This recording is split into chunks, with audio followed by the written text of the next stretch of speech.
അസ്സലാമലൈക്കും വറഹ്മത്തുള്ളാഹി വബറകാതുഹു. ഇനിയിപ്പോൾ അടുത്ത ആഴ്ച മുതൽ റംദാൻ സ്റ്റാർട്ട് ചെയ്യുവാണ്. അപ്പൊ ഞാൻ വിചാരിച്ചു പുഡിങ്ങിൽ നിന്ന് തന്നെ തുടങ്ങാമെന്ന്. ഇന്ന് ഞാൻ ഇവിടെ ഉണ്ടാക്കാൻ പോകുന്നത് ഒരു അറബിക് പുഡിങ്ങായ മുഹല്ലബിയാണ്. പേര് കേട്ട് നിങ്ങൾ പേടിക്കേണ്ട, ഇതൊരു മുസംബിയുടെ പുഡിംഗ് ആണ്. ഇത് വളരെ ടേസ്റ്റിയും വളരെ പെട്ടെന്ന് തന്നെ തയ്യാറാക്കി എടുക്കാൻ പറ്റുന്ന നല്ല ഒരു പുഡിംഗ് ആണ്. ഞാൻ വർഷങ്ങളായിട്ട് സൗദി അറേബ്യയിൽ ഉണ്ടായിരുന്ന സമയം മുതൽ എല്ലാ റംദാനും മുടങ്ങാതെ ഉണ്ടാക്കുന്ന ഒരു പുഡിംഗ് ആണ് ഇത്. ഇപ്പൊ ഞാൻ പ്രാവശ്യം വിചാരിച്ചു നിങ്ങളുമായിട്ട് ഇതൊന്ന് ഷെയർ ചെയ്യാമെന്ന്. അപ്പൊ നിങ്ങൾ എല്ലാവരും ഇത് ട്രൈ ചെയ്ത് നോക്കണം. ഇത് നിങ്ങൾക്ക് എല്ലാവർക്കും ഇഷ്ടപ്പെടും. ട്രൈ ചെയ്ത് നോക്കി നിങ്ങൾക്കത് ഇഷ്ടമാണെങ്കിൽ നിങ്ങൾ തീർച്ചയായിട്ടും എനിക്ക് റിപ്ലൈ തരണം. അപ്പൊ നമുക്ക് ഈ പുഡിംഗ് എങ്ങനെയാണ് തയ്യാറാക്കുന്നതെന്ന് നോക്കാം. ഇത് ഉണ്ടാക്കാൻ വേണ്ടിയിട്ട് ഞാനിവിടെ 1/2 ലിറ്റർ ഫുൾ ഫാറ്റ് മിൽക്കാണ് എടുത്തിരിക്കുന്നത്. കട്ടിയുള്ള പാല് തന്നെ നമ്മൾ ഈ പുഡിംഗ് ഉണ്ടാക്കാൻ വേണ്ടി ഉപയോഗിക്കണം.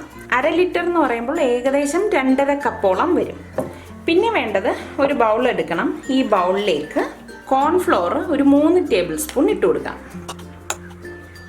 ഈ 1/2 ലിറ്റർ മിൽക്കിൽ നിന്ന് തന്നെ ഒരു 4 ടേബിൾ സ്പൂൺ പാൽ ഇതിലേക്ക് ഒഴിച്ച് പേസ്റ്റ് പോലെ ഇതൊന്ന് കലക്കിയെടുക്കാം. തണുത്ത പാല് തന്നെ നമ്മൾ ഇത് കലക്കിയെടുക്കാനായിട്ട് ഉപയോഗിക്കണം. ഇതിപ്പോൾ തിളപ്പിച്ച പാലൊന്നുമല്ല, ഫ്രിഡ്ജിൽ വെച്ച് തണുപ്പിച്ചെടുത്ത മിൽക്കാണ്. ഒട്ടും കട്ട ഇല്ലാതെ ഇതൊന്ന് ഇളക്കിയെടുക്കണം. കണ്ടോ, ഇതിപ്പോൾ ഇവിടെ ഒട്ടും കട്ട കിട്ടിയിട്ടില്ല. ഞാൻ നന്നായിട്ട് മിക്സ് ചെയ്തെടുത്ത് വെച്ചിട്ടുണ്ട്. ഇനി നമുക്ക് ഇതെങ്ങനെയാണ് തയ്യാറാക്കുന്നതെന്ന് നോക്കാം. ഒരു പാത്രം അടുപ്പത്ത് വെച്ച് ഗ്യാസ് ഓൺ ചെയ്ത ശേഷം ഈ എടുത്തു വെച്ചിരിക്കുന്ന ബാക്കി പാൽ ഇതിലേക്ക് ഒഴിച്ചു കൊടുക്കാം. ഇതോടൊപ്പം തന്നെ ഞാനിവിടെ 1/4 കപ്പ് പഞ്ചസാര എടുത്തിട്ടുണ്ട്. ഈ പഞ്ചസാര ഇതിലേക്കിട്ട് നന്നായിട്ടൊന്ന് ഇളക്കി കൊടുക്കാം. ഈ പഞ്ചസാരയും പാലും കൂടി നന്നായിട്ട് അലിഞ്ഞു ചേരണം. പാലിവിടെ തിള വന്ന് തുടങ്ങിയിട്ടുണ്ട്. ഈ സമയം നമ്മൾ ഫ്ലെയിം ഒന്ന് കുറച്ച് വെച്ച ശേഷം നമ്മൾ ഈ കലക്കി വെച്ചിരിക്കുന്ന ഈ കോൺഫ്ലോറിൻ്റെ കൂട്ടുണ്ടല്ലോ, അത് കട്ട കെട്ടാതെ കുറേശ്ശെ ഒഴിച്ച് ഇളക്കി കൊടുത്തുകൊണ്ടിരിക്കണം. ഫ്ലെയിം വളരെ കുറച്ചിട്ടിട്ട് വേണം നമ്മളിത് ഇളക്കി കൊടുക്കേണ്ടത്. ഒരു 2 മിനിറ്റ് കഴിഞ്ഞിട്ട് നമുക്ക് ഗ്യാസ് ഓഫ് ചെയ്ത ശേഷം ഇത് ഒന്ന് ഇളക്കി കൊടുത്തുകൊണ്ട് തന്നെ കുറച്ച് നേരം ഇരിക്കണം. അല്ലെങ്കിൽ ഇത് അടുക്കി പിടിച്ചിട്ട് കട്ട കെട്ടാൻ സാധ്യത കൂടുതലാണ്. അതുകൊണ്ടാണ് നമ്മൾ ഗ്യാസ് ഓഫ് ചെയ്ത ശേഷവും ഇതുപോലെ വിസ്ക് കൊണ്ട് ഒന്ന് ഇളക്കി കൊടുത്തുകൊണ്ടിരിക്കുന്നത്. ഇപ്പോൾ നമ്മൾ കോൺഫ്ലവർ ചേർത്ത ശേഷം ഒരു 2 മിനിറ്റ് ആയിട്ടുണ്ട്. ഞാൻ ഇനി ഗ്യാസ് ഓഫ് ചെയ്ത് കൊടുക്കാൻ പോവുകയാണ്. ഇനി നമ്മൾ ഇതിലേക്ക് ഒരു കാര്യം കൂടി ചേർത്ത് കൊടുക്കും. ഓറഞ്ചിൻ്റെ എസൻസ് ആണ് നമ്മൾ ഇതിലേക്ക് ചേർത്ത് കൊടുക്കുന്നത്. ആ ഓറഞ്ചിൻ്റെ ഫ്ലേവർ കിട്ടാൻ വേണ്ടിയിട്ടാണ് നമ്മൾ ഇതിലേക്ക് ഓറഞ്ച് എസൻസ് ചേർക്കുന്നത്. ഞാനിവിടെ 1 ടീസ്പൂൺ ഓറഞ്ച് എസൻസ് ആണ് ഇതിലേക്ക് ഒഴിച്ചു കൊടുക്കുന്നത്. നല്ല ഒരു ഫ്ലേവർ ആയിരിക്കും ഓറഞ്ചിൻ്റെ. ഇത് നന്നായിട്ടൊന്ന് ഇളക്കി മിക്സ് ചെയ്തെടുക്കാം. ഈ ഒരു തിക്നെസ്സാണ് ഇതിനുള്ളത്. നമ്മൾ ഗ്യാസ് ഓഫ് ചെയ്ത ശേഷം ഇത് വിസ്ക് കൊണ്ട് ഇങ്ങനെ ഇളക്കി കൊടുക്കുന്നതിൻ്റെ കാര്യം എന്ന് വെച്ചാൽ നല്ല ഷൈനിങ് കിട്ടും അപ്പോൾ ഈ പുഡിങ്ങിന്. അതുപോലെ ഒട്ടും കട്ട കെട്ടുന്നില്ല. അതുകൊണ്ടാണ് നമ്മൾ ഒന്ന് തണുക്കുന്നത് വരെ ഇതൊന്ന് ഇളക്കി കൊടുക്കേണ്ടത്. ഒരുപാട് ഇത് തണുക്കേണ്ട ആവശ്യമില്ല. ഒരു മീഡിയം ചൂടിൽ നമുക്കിത് ബൗളിലേക്ക് ഒഴിച്ചെടുക്കാവുന്നതാണ്. പിന്നെ പ്ലാസ്റ്റിക് ബൗളൊക്കെയാണ് നമ്മൾ യൂസ് ചെയ്യുന്നതെങ്കിൽ കുറച്ചുകൂടി ഒന്ന് തണുത്തിട്ട് നിങ്ങൾ അതിലേക്ക് ഒഴിച്ചു വെച്ചാൽ മതി. അല്ലെങ്കിൽ ചൂട് അതിൽ തട്ടുമ്പോഴേക്ക് പൊട്ടിപ്പോവാൻ സാധ്യത കൂടുതലാണ്. ഞാനിവിടെ ഗ്ലാസ് ബൗൾ എടുത്തിട്ടുണ്ട്. ഈ ബൗളിലേക്ക് മുഴുവനായിട്ട് നമ്മൾ ഈ പുഡിങ്ങിൻ്റെ കൂട്ട് ഒഴിക്കരുത്, പകുതി മാത്രമേ ഒഴിക്കാവൂ. ഇപ്പം ഏത് ബൗളോ ഗ്ലാസ്സോ എടുത്താലും നമ്മൾ അതിൻ്റെ പകുതി മാത്രം ഈ പുഡിങ്ങിൻ്റെ കൂട്ട് ഒഴിക്കണം. കണ്ടോ, ഇത്രയും മതിയാകും. ഇനി ഈ പുഡിങ്ങിൻ്റെ ബൗള് ഞാൻ മാറ്റി വെച്ചിട്ട് ഇതിൻ്റെ ടോപ്പിങ്ങിൽ ഒഴിക്കേണ്ട കൂട്ട് തയ്യാറാക്കാൻ പോവുകയാണ്. ഇതിപ്പോൾ പുറത്ത് വെച്ചിരുന്നാലും പ്രശ്നമൊന്നുമില്ല, പുറത്തിരുന്ന് തന്നെ ഇത് സെറ്റായി കിട്ടും. ഇതിങ്ങനെ ഒരുപാട് ഇങ്ങനെ കട്ടിയായിട്ട് സെറ്റാവുന്ന ഒന്നല്ല, സെമി ആയിട്ട് സെറ്റാവുന്ന ഒരു പുഡിങ്ങാണിത്. അപ്പം ഞാൻ ഇനി ഇത് മാറ്റി വെക്കുവാണ്. ഇതിപ്പോൾ നമ്മൾ ഫ്രിഡ്ജിലേക്ക് മാറ്റേണ്ട ആവശ്യമൊന്നുമില്ല, കാരണം നമ്മൾ ഒഴിച്ചു വെച്ച് കുറച്ച് കഴിയുമ്പോൾ തന്നെ ഇതൊന്ന് സെറ്റായി വരും. വേണമെങ്കിൽ ഞാനൊന്ന് കാണിച്ചു തരാം. കണ്ടോ, ഇങ്ങനെ സെറ്റായി കിട്ടും. അപ്പം അതുകൊണ്ട് തന്നെ നമ്മൾ ഇപ്പോൾ ഇത് ഫ്രിഡ്ജിലേക്ക് മാറ്റേണ്ട കാര്യമില്ല. ഞാൻ ഇനി ഇത് മാറ്റി വെച്ചിട്ട് ഇതിൻ്റെ ടോപ്പിങ്ങിൽ ഒഴിക്കേണ്ട കൂട്ട് തയ്യാറാക്കാൻ പോവുകയാണ്. ഇതുപോലെ ചെറിയ 3 പുഡിംഗ് ബൗളിലും ഞാനിത് സെറ്റ് ചെയ്തെടുത്ത് വെച്ചിട്ടുണ്ട്. ഇതിൻ്റെ ടോപ്പിങ്ങിന് വേണ്ടിയിട്ട് ഞാനിവിടെ ഓറഞ്ച് പുഡിങ്ങാണ് ഉണ്ടാക്കുന്നത്. അതിന് വേണ്ടിയിട്ട് ഞാനിവിടെ 3 മുസമ്പി എടുത്തിട്ടുണ്ട്.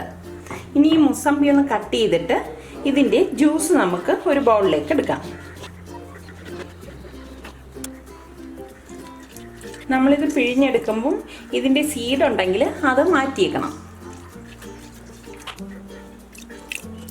ഞാനിവിടെ 3 മുസമ്പിയുടെ ജ്യൂസ് എടുത്ത് വെച്ചിട്ടുണ്ട്. ഇതിൽ നിന്ന് സീഡെല്ലാം മാറ്റിയിട്ട് വേണം നമ്മൾ ജ്യൂസ് എടുക്കേണ്ടത്. പിന്നെ മറ്റതുപോലെ തന്നെ ഒരു ബൗൾ എടുത്തിട്ട് ഇതിലേക്ക് 3 ടേബിൾ സ്പൂൺ കോൺഫ്ലോർ ഇട്ട് കൊടുക്കാം. ഇതിനി കുറച്ച് തണുത്ത വെള്ളം, അതായത് 2-3 ടേബിൾ സ്പൂൺ തണുത്ത വെള്ളം ഒഴിച്ച് ഇതൊന്ന് കലക്കിയെടുക്കാം. വെള്ളം കൂടിപ്പോരുത് നമ്മളിത് കലക്കുമ്പോൾ. അതുപോലെ തന്നെ ഇത് ഒട്ടും കട്ട ഇല്ലാതെ വേണം നമ്മളിത് കലക്കിയെടുക്കേണ്ടത്. നല്ലതുപോലെ മിക്സായി വന്നിട്ടുണ്ട്. ഇനി നമുക്കിത് എങ്ങനെയാണ് തയ്യാറാക്കുന്നതെന്ന് നോക്കാം. ഒരു പാൻ അടുപ്പത്ത് വെച്ച് ഗ്യാസ് ഓൺ ചെയ്ത ശേഷം നമ്മൾ ഈ പിഴിഞ്ഞു വെച്ചിരിക്കുന്ന മുസമ്പിയുടെ ജ്യൂസ് ഇതിലേക്ക് ഒഴിച്ചു കൊടുക്കാം. പിന്നെ ഇതിലേക്ക് ഞാനിവിടെ 1/2 കപ്പ് പഞ്ചസാര എടുത്തിട്ടുണ്ട്. അതും കൂടി ഇട്ട് നന്നായിട്ടൊന്ന് മിക്സ് ചെയ്ത് യോജിപ്പിച്ചെടുക്കാം. ഇതൊന്ന് ചൂടായി വരുമ്പോഴേക്ക് നമുക്ക് ഈ എടുത്തു വെച്ചിരിക്കുന്ന കോൺഫ്ലോറിൻ്റെ കൂട്ടിട്ട് ഇളക്കി കൊടുക്കാം. ഈ കോൺഫ്ലോറിൻ്റെ കൂട്ട് ഒന്നും കൂടി നന്നായിട്ടൊന്ന് ഇളക്കി കൊടുക്കണം. ഒട്ടും കട്ടയില്ലാന്ന് ഉറപ്പ് വരുത്തിയിട്ട് വേണം നമ്മൾ ഇതിലേക്ക് ഒഴിച്ച് മിക്സ് ചെയ്ത് കൊടുക്കേണ്ടത്. മറ്റതുപോലെ തന്നെ നമുക്ക് ഇതും ഒന്ന് തിക്കാക്കി എടുക്കണം. കണ്ടോ, ഇതിവിടെ തിക്കായി വരുന്നുണ്ട്. നമ്മൾ നല്ല മുസമ്പിയാണ് യൂസ് ചെയ്യുന്നതെങ്കിൽ ഇതുപോലെ നല്ല കളർ നമുക്ക് കിട്ടും. ഇനി നിങ്ങൾ ഉപയോഗിക്കുമ്പോൾ ഇതിനത്ര കളർ ഇല്ലാന്ന് തോന്നുവാണെങ്കിൽ ഒരു സ്വല്പം പെർമിറ്റഡ് ഫുഡ് കളർ ഓറഞ്ചിൻ്റെത് നമുക്കിതിലേക്ക് ചേർത്ത് കൊടുക്കാവുന്നതാണ്. ഇനി ഇത് ഗ്യാസ് ഓഫ് ചെയ്ത് കൊടുക്കാം. ഇതിപ്പോൾ ഞാൻ ഗ്യാസ് ഓഫ് ചെയ്ത ശേഷം ഒരു 2 മിനിറ്റ് നല്ലതുപോലെ ഇളക്കിയെടുത്തതാണ്. ഇനി ഇതിലേക്ക് 1 ടീസ്പൂൺ ഓറഞ്ചിൻ്റെ എസൻസ് കൂടി ഒഴിച്ചു കൊടുക്കാം. ഇപ്പം നമ്മൾ ഓറഞ്ചിൻ്റെ ജ്യൂസിലാണ് ഇത് ഉണ്ടാക്കിയെടുത്താലും കുറച്ചുകൂടി നല്ലൊരു ഫ്ലേവർ കിട്ടാൻ വേണ്ടിയിട്ടാണ് നമ്മൾ ഓറഞ്ചിൻ്റെ എസൻസ് ചേർത്ത് കൊടുക്കുന്നത്. ഇനി ഇത് നമ്മൾ നേരത്തെ തയ്യാറാക്കി വെച്ചിരിക്കുന്ന പുഡിങ്ങിൻ്റെ കൂട്ടിൻ്റെ മുകളിലേക്ക് ഒഴിച്ചു കൊടുക്കാം.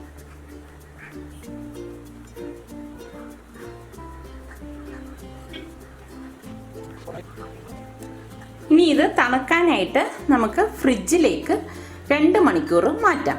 2 മണിക്കൂർ ആകുമ്പോഴേക്കും ഇത് നല്ല തണുത്ത്, ഇതിപ്പോൾ ഓൾറെഡി നമ്മൾ പുറത്തിരുന്നാൽ തന്നെ ഇത് സെറ്റായി കിട്ടും. പക്ഷെ കുറച്ച് നല്ല തണുപ്പോടെ കഴിക്കുന്നതാണ് ഇത് ടേസ്റ്റ് കൂടുതൽ. അപ്പം ഞാനിനി ഇത് 2 മണിക്കൂർ ഫ്രിഡ്ജിലേക്ക് മാറ്റുവാണ്. ഞാനിനി ഇതിന് മുകളിൽ കുറച്ച് പിസ്ത പൊടിച്ചതിട്ട് ഗാർണിഷ് ചെയ്യുവാണ്. ഇതൊക്കെ ഓപ്ഷണലാണ്, നിങ്ങൾക്ക് വേണമെങ്കിൽ ഇങ്ങനെ ചെയ്തെടുത്താൽ മതി. ഞാനൊരു ഭംഗിക്ക് വേണ്ടി ഇങ്ങനെ ചെയ്യുന്നതേ ഉള്ളൂ.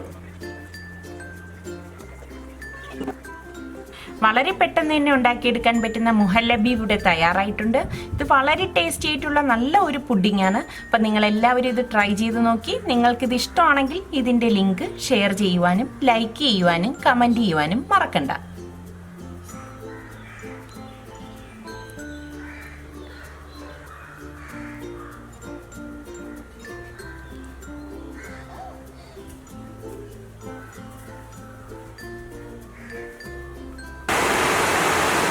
ഇവിടെ ഇപ്പം നല്ല മഴ പെയ്തുകൊണ്ടിരിക്കുകയാണ് കേട്ടോ.